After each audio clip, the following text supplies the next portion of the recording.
2003 में उत्तर प्रदेश के लखनऊ के राजधानी में कैंट थाना क्षेत्र में मुख्तार और उस समय कृष्णानंद जीवित थे, इनके बीच में क्रॉस फायरिंग हुई। दिन दहाड़े भोर में हुई। भोर में मतलब उजाला हो चुका था और पूरा शासन को जब ये पता चला तो नींद उड़ गई कि अगर राजधानी में इस तरह से क्रॉस फायरिंग हो रही है तो फिर अगर इनको अंकुश नहीं लगाया गया तो पूरे उत्तर प्रदेश में क्या हो सकता है और एक सरकार की इमेज बहुत खराब होगी।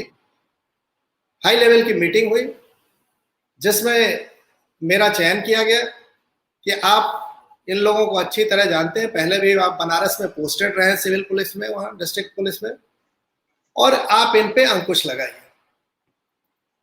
और इसके लिए मैंने अपनी टीम बनाई, गिने चुने लोगों की टीम बन पाई, क्योंकि आप जानते हैं मुख्तार अंसारी का नाम सुनते ही और सबका लोग कांपने लगते हैं कि कौन जाए। कांपने इसलिए लगते हैं कि मुख्तार अंसारी का थोड़ा सा बैकग्राउंड में बता दूं कि इसने विश्व हिंदू परिषद के कोषाध्यक्ष रुंगटा जी का अपहरण किया, 5 करोड़ की फिरौती लेने की बात आई और उसके बाद भी मार के फेंक दिया। इसके साथ साथ पुलिस के एडिशनल एसपी के ऊपर, उदय शंकर जायसवाल जी के ऊपर इसने फायरिंग की। बनारस के पुलिस लाइन में घुस के इसने सिपाही का मर्डर किया। ये सब बातें सामने आई। आप सकते हैं कि वो कितना दुर्दान था, कितना बेखौफ था कि वो पूरा पुलिस लाइन में घुस के पुलिस के ऊपर फायरिंग कर रहा है। एक विश्व हिंदू परिषद जैसे बड़े ऑर्गेनाइजेशन के कोषाध्यक्ष को किडनैप करता है, पैसा भी लेता है, मार देता है, जिसका केस चल रहा है। तो ऐसे लोगों के खिलाफ कार्रवाई करने के लिए मुझे जब टीम का चयन करना हुआ तो मुझे भी तो कौन ऐसा है जो मौके से भाग न जाए, क्योंकि पुलिस में ये भी देखा गया है कि अधिकारी फंस जाता है तो छोड़ के टीम भाग जाती है। लेकिन मैं सौभाग्यशाली रहा कि मुझे बहुत अच्छी टीम मिली और उस टीम को लेके फिर मैंने इनका सर्विलांस में लिया, इन लोग का नंबर सर्विलांस में शासन की अनुमति से लिया। इसलिए जब शासन की अनुमति से आप लेते हैं सर्विलांस में कोई चीज तो एविडेंस एक्ट के तहत कवर होती है और परिस्थिति जाने सर्कमस्टेंशियल एविडेंस के रूप में वो मान्य है। और इसी बीच में ये बात प्रकाश में आई जनवरी 2004 में कि मुख्तार अंसारी किसी सेना के भगोड़े बाबूलाल यादव नाम के सिपाही से एक लाइट मशीन गन एलएमजी खरीदना चाहता है और इसमें सहयोग उसका एक्स गनर जो रिटायर हो गया था, मुन्नर यादव, हेड कांस्टेबल से रिटायर हुआ था, वो इसका सहयोग कर रहा था, क्योंकि मुन्नर यादव बाबूलाल यादव का सगा मामा था जो सेना से भागा था एलएमजी लेकर। तो ये पूरा प्रकरण जब सामने आया, मेरी टीम ने इंटरसेप्ट किया तो हम लोग अपने वरिष्ठ अधिकारियों को बताया, वरिष्ठ अधिकारी लोगों ने और ऊपर बताया, इस पर मीटिंग हुई और अंत में हुआ कि नहीं, इस लाइट मशीन गन को जिसकी डील होनी थी 25 जनवरी को, ये कहा गया कि इसको आप हर हालत में मुख्तार के पास जाने से पहले रिकवर करिए, क्योंकि अगर उसके पास चली गई तो न जाने कितना खून खराबा होगा। और ये चिंता इसलिए ज्यादा थी क्योंकि लाइट मशीन गन, आपने पूरा क्राइम का अगर इतिहास उठा लीजिए पूरे इंडिया का, तो ज्यादा से ज्यादा AK-46 या AK-56 का प्रयोग की बात आई है। लाइट मशीन गन किसी क्रिमिनल द्वारा अब तक प्रयोग नहीं किया गया। आतंकवादियों की बात छोड़ दीजिए जो जम्मू कश्मीर में चल रहा है, लेकिन आम लोगों द्वारा इधर पूरे यूपी हो चाहे महाराष्ट्र हो या कहीं भी हो, इस तरह के लाइट मशीन गन का कभी प्रयोग नहीं हुआ और ना अभी तक हुआ है। ये पहली रिकवरी हमने की थी। तो जब इन लोगों ने कहा कि नहीं, इसको रिकवर करिए, क्योंकि ये लाइट मशीन गन अगर चली गई तो 1 मिनट में ये 500 से ऊपर फायर करेगी और इसकी फायर पावर बहुत ज्यादा होती है। और इसी वजह से मुख्तार अंसारी डेस्परेट था कि हमको किसी तरह से ये लाइट मशीन गन मिल जाए, क्योंकि इसके जो विरोधी थे कृष्णानंद राय, उनके बुलेट प्रूफ जो थी स्कॉर्पियो, वो राइफल के अगेंस्ट में बुलेट प्रूफ थी, तो राइफल को ये भेद देती है। इसलिए ये लाइट मशीन गन को हर हालत में चाहता था कि मुझे मिले ताकि मैं अपने विरोधी को मार सकूं। खैर, शासन ने कहा कि इसको किसी तरह रिकवर करिए। अंत में मैंने अपनी टीम के साथ रेड डाला। 24 तारीख की रात में ये फाइनल डील हो रही थी कि सवेरे डिलीवर करना है, पैसा वैसा लेके सब तय हो गया था, 1 करोड़ में सौदा। और मैंने बाबूलाल यादव जो भगोड़ा था, उसको चंदौली जनपद उत्तर प्रदेश के वहां के एक थाना बलुआ था, वहां से मैंने उसको गांव से पीसीओ पर बात करते समय उठाया, क्योंकि मैं तो उसके लगातार पैरेलल लिसनिंग पर सुन रहा था सब बातें। तो वो पीसीओ से आगे बार बार बात करता था मुख्तार अंसारी और उनके गुरुओं से।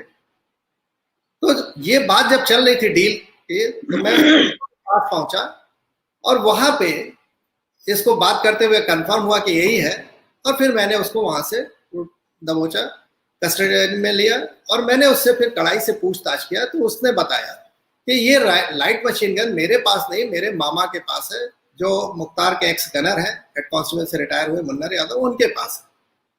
फिर इसको लेके मॉर्निंग में, रात में ही मैं पहुंचा मुन्नर यादव के यहाँ। शुरू में नानुकर किया उसने, लेकिन फिर उसको जब लगा कि ये बता चुका है, तो उसने वो चीज लाके हम लोग को दी और रिकवर हो गई। अब ये बात जब मैंने अपने वरिष्ठ अधिकारियों को बताया, तो लोग इतने खुश हो गए कि ये तो बहुत बड़ी रिकवरी हुई है शैलेंद्र, बहुत बड़ा काम किया तुमने। और तत्काल सब लोग ऊपर से लेकर नीचे तक मुझे शाबाशी देने लगे। और भोर में फिर गए हम लोग जहां रिकवर हुआ था, चौबेपुर थाना था वाराणसी जिला के अंतर्गत, वहां पर एफआईआर लिखी गई। एफआईआर जो शुरू में लिखी गई, तो उसमें उन लोगों का लगता दबाव था, उसमें पोटा शब्द नहीं लिखा गया था, जबकि उस समय पोटा एग्जिस्ट करता था, उसकी धाराएं नहीं थी। क्योंकि हम लोग तो रिकवरी मेमो दाखिल करते हैं, मेरे नेतृत्व में मैं ही वादी था उसका था, और मैंने उसको दाखिल किया था। उसके बाद एफआईआर लिखी जाती है, पोटा उन लोग अपना जो भी धाराएं हैं संबंधित वो लिखते हैं। तो जो एफआईआर उन्होंने दिखाई कि ये आपकी लिख गई एफआईआर, तो उसमें पोटा शब्द नहीं था। और शायद इन लोगों ने वो एफआईआर ऊपर भेज दी थी कि साहब इसकी कॉपी ओपी जो हुई और जैसे भी सूचना दे दी थी कि ये धाराएं लगी हैं। वो सिंपल आर्म्स एक्ट की धाराएं थी, जो होता है किसी भी आर्म्स रिकवरी में। और इसको दोपहर तक इन लोग नहीं जान पाए। फिर बाद में मैंने उसको भेज के रूल बुक दिखा के और कोटा बढ़वा लिया। रूल बुक के हिसाब से एग्जिस्ट करता था पोटा, और अंत में उन लोग को धारा पोटा लगाना पड़ा। जब पोटा लग गया इस पे, और ये सूचना शाम को फ्लैश हुई मीडिया के माध्यम से, अब पूरा एकदम से सबकी हालत खराब।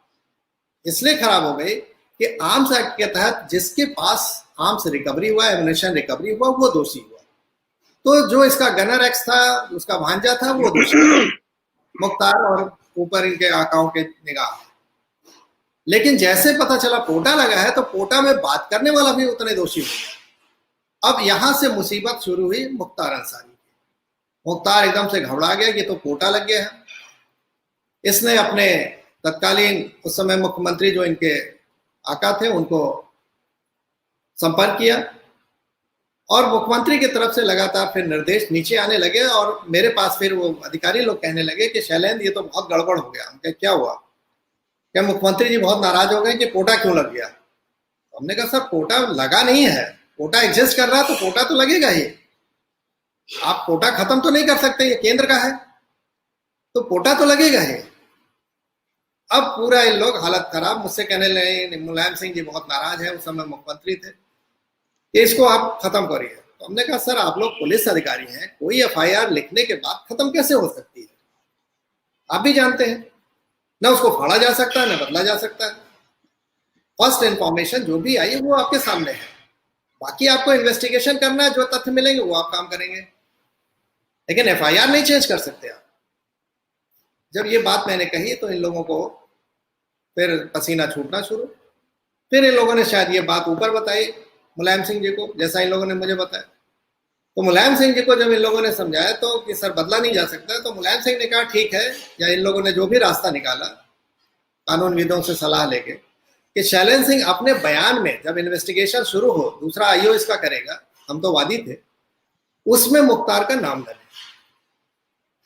फिर इन लोगों ने मुझे संपर्क किया 25 तारीख को ही शाम को रात में, कि आप एक काम करिए, ठीक है एफआईआर न बदलिए, लेकिन इन्वेस्टिगेटिंग ऑफिसर के सामने अपने बयान में मुख्तार का नाम मत लीजिए। तो हमने कहा सर क्या ये पॉसिबल है? कि हम एफआईआर के वादी हैं, जो मैंने लिखाया है और बयान में हम उससे मुकर जाए, तो क्या न्यायालय में पूछा नहीं जाएगा कि आपने मुख्तार का नाम क्यों नहीं लिखा, जबकि एफआईआर में पहले ही लिखा आपने, और एविडेंस में टेप में सब कुछ है, आप भी जान रहे हैं, तो कैसे ये बदल सकता है? अब इन लोगों को एकदम से चक्कर आ गया कि ये लड़का तो सुनने से रहा। फिर मैंने इन लोगों की परेशानी देख के मैंने कहा कि लाइए मैं मुख्यमंत्री जी के से बात करके उनको एक्सप्लेन करूं, आप बताइए। तो मुझे वरिष्ठ अधिकारियों ने कहा कि मुख्यमंत्री जी तो आपसे कि आपकी बात, आपका नाम सुनते ही वो आग बबूला हो जा रहे हैं और आप नहीं बात करेंगे। तो हमने कहा ठीक है, फिर आप लोग जानिए। तो 24/25 की रात में पकड़ा गया, एफआईआर लिखा गया, शाम तक ये सब नाटक चलता रहा और मुख्यमंत्री जी इतना नाराज हुए कि उसी 25/26 के रात में आईजी, डीआईजी, एसएसपी सबका ट्रांसफर हो गया।